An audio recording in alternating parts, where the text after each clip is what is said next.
Hi everybody, this is going to be our intro to factoring polynomials, and what I want to talk about in this video is the different types of methods of factoring and kind of how you should approach each problem. So the first things first, you're always going to look to see if you can take out a greatest common factor every single time.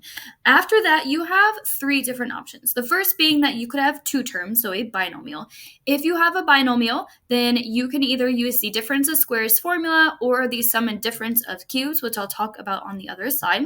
You could have three terms, which we will just use our normal factoring that we've talked about before. You can use your t-chart, X method, guessing and checking, grouping, whichever method you want. And then lastly, if you have four terms, you're going to have to use the grouping method. And if none of those options work, then you're going to call the polynomial prime, meaning that you cannot factor. Now, you're only going to call it prime if you cannot take out a greatest common factor. If you take out a greatest common factor and then still can't do any of these, you still were able to factor something out. So it's not prime if you can take out a greatest common factor. Okay, so I'm going to talk a little bit more about this sum and difference of cubes and difference of squares.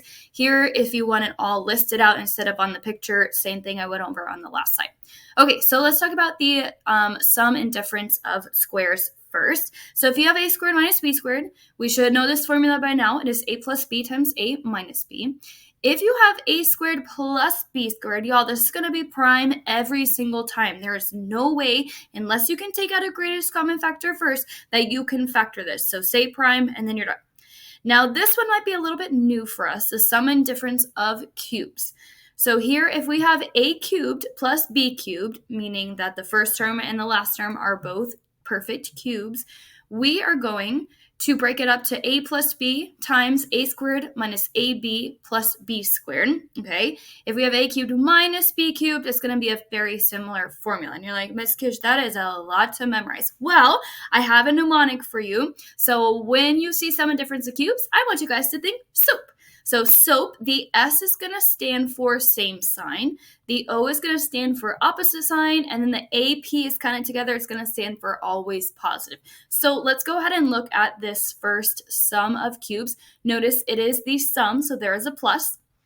The S stands for same sign, so this is also going to be a plus. Then an opposite sign, so that's a negative. And then this guy is always positive.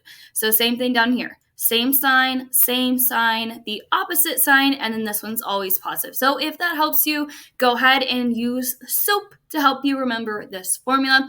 And then last few questions, will these factor? So these last two trinomials, will they factor? Never, ever, never, ever, ever. So it's kind of nice because you're always done if you have a sum and difference of cubes after you plug in your values. And what types of solutions would they produce if you were actually solving it? Well, because they do not factor, they're going to be imaginary solutions. So that is an overview of how to factor. Sometimes the hardest part in factoring is just figuring out what method to use.